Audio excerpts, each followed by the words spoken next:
Prendo un attimo un'occasione in un momento in cui ho realizzato del perché le emozioni negative creano, creano dolori fisici o sintomi fisici e del perché quelle emozioni negative sono state odiate.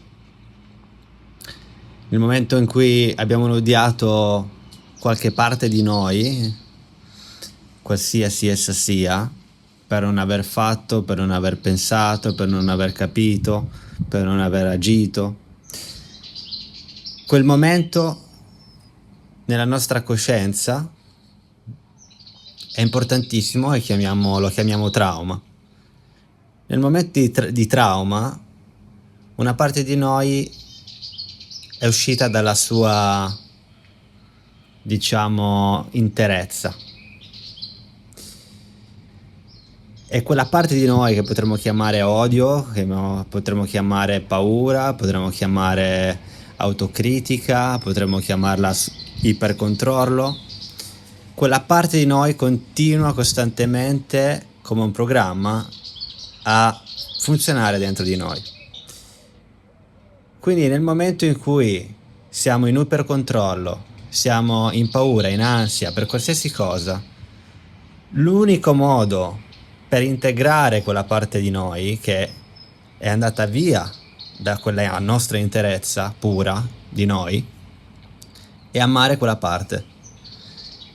E nel momento in cui l'amiamo, siamo consapevoli che quella parte di noi non siamo interamente noi, anche se hai una voce dentro di te che ti dice non sono ok, non sono abbastanza. Quella è solo una voce, non sei te.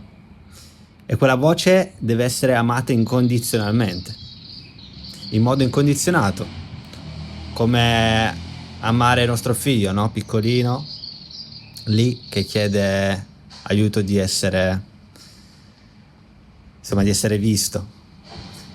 Nel momento in cui noi realizziamo questa parte, questa cosa, che siamo costantemente in battaglia con noi stessi, nel momento in cui realizziamo questo, non possiamo altro che provare autocompassione, ma non tanto per noi, ma quella parte di noi che è uscita dalla sua interezza.